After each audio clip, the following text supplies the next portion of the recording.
जय माता दी दोस्तों, मैं शैली स्वागत करती हूँ आपके हमारे चैनल 555 एंजेलिक गाइडेंस पे, जो कमिटेड है आपकी जर्नी को इजी बनाने एंड जल्दी कंप्लीट कराने के लिए।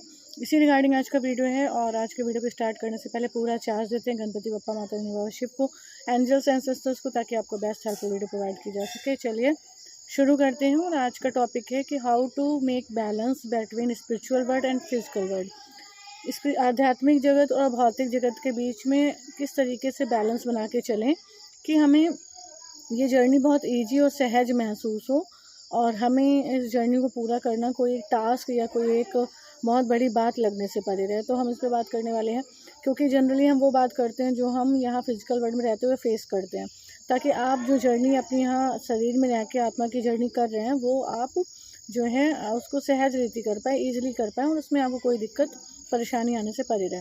तो क्योंकि जर्नी ही यही है कि हमें बैलेंस बना के चलना होता है कि कैसे बैलेंस बनाएं आध्यात्मिक जगत में और भौतिक जगत में। तो हम इस पे बात करते हैं। देखिए क्या है, जैसे कि माता रानी शिव ने आपको लगभग हर एक गाइडेंस में आपको ये बता रखा है कि गाइडेंस अपलोड कराते रहते हैं, और आप लोग गाइडेंस सेशन लेते हैं, उसमें भी माता रानी शिव बताते हैं कि आपको सिंपल से एक अपने माइंड को एक बिलीफ सिस्टम दे देना। वो बिलीफ सिस्टम ये है कि ये आपका दूसरा जन्म है। ठीक है, ये आपका दूसरा जन्म है, और दूसरे जन्म में आप सिर्फ ईश्वर के साथ चल रहे हैं। आपका किसी से कोई संबंध नहीं है। जो भी पुराने लोग थे, जो भी लोग आपको ईश्वर ने दिए थे, उन सब से आपका जो भी पार्ट था, जो भी संबंध था, वो पूर्ण हो चुका है, और अब आप केवल ईश्वर के साथ चल रहे हैं।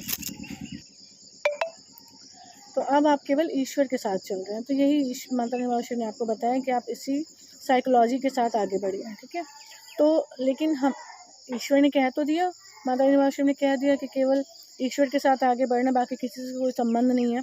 लेकिन हम कैसे, मतलब हमारी जो सोल है जो इतने जन्म से उन देह संबंधों में रहती हुई आ रही है, और फिर ईश्वर ने कहा कि जीते जी मर जीवा बन जाना, मतलब जीते जी मर जाना है।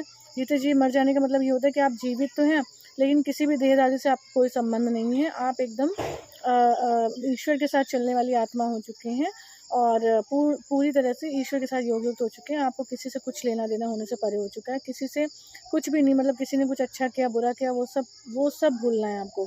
ठीक है, लेकिन बात ये आती है, जो क्वेश्चन अराइज होता है वो ये होता है कि ईश्वर ने कह तो दिया, लेकिन हम रह तो उसी दुनिया में रहे उन्हीं लोगों के बीच में रहे हैं। ठीक है, उन्हीं लोगों का आमना सामना होता है, उन्हीं लोगों से बातें होती थी। मतलब वो लोग, मतलब ऐसा नहीं है कि डिसअपियर हो गए, अब दिखते नहीं थे, वो होते थे। ठीक है, तो उनके साथ रहना है।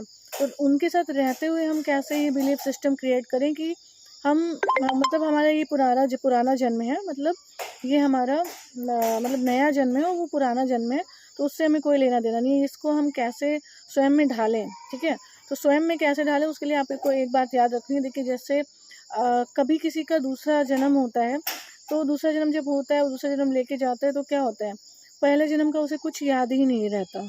ठीक है, कि क्या हुआ था क्या नहीं हुआ था। तो सिंपल से बस आपको इतना ही याद रखना है कि आपका दूसरा जन्म है, और आपको पिछला कुछ याद नहीं।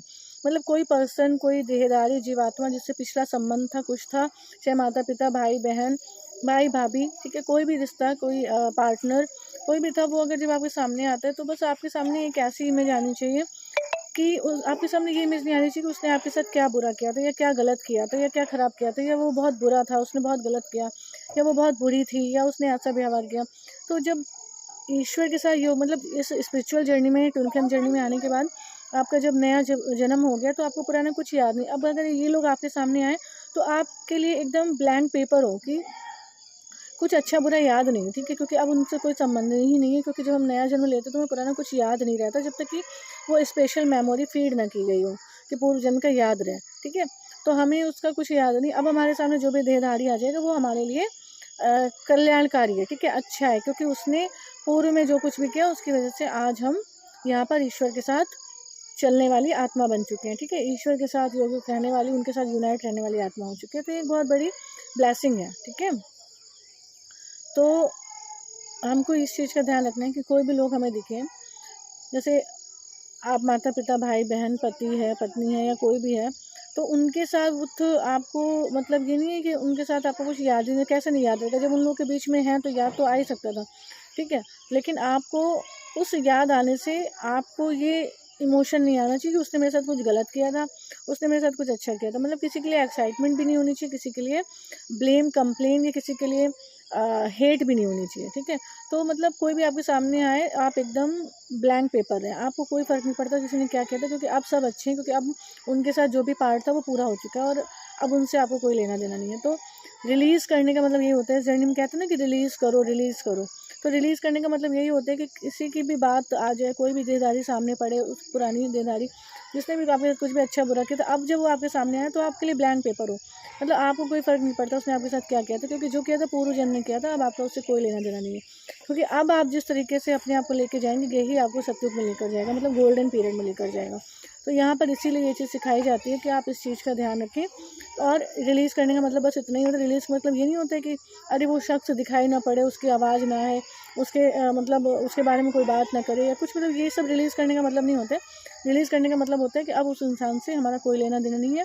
उसने जो कुछ भी किया, अच्छा किया, कल्याणकारी किया, और अच्छा बुरा कुछ भी उसके प्रति आपको भाव आने से परहेज़ है। बस एक ब्लैंक पेपर आप रहें, जैसे कि सभी आत्माएँ हैं, मैं भी आत्मा हूँ, सब आत्माएँ हैं, सब अपना-अपना रोल बजा रही हैं। उन आपके साथ उनका जो भी रोल था उन्होंने वो पूरा किया, और अब आप अपने जीवन में आगे बढ़ चुके हैं, जर्नी में आगे बढ़ चुके हैं। तो इस तरीके से आप जो है आध्यात्मिक और भौतिक जगत के मध्य में बैलेंस क्रिएट कर सकते हैं, जो कि इस जर्नी का एक मेन एम होता है, ऑब्जेक्टिव होता है, ठीक है? पर्पज़ होता है। तो हम इस चीज़ को आई थिंक आपको क्लियर कर पाएँ, आप इस चीज़ को समझ पाए होंगे।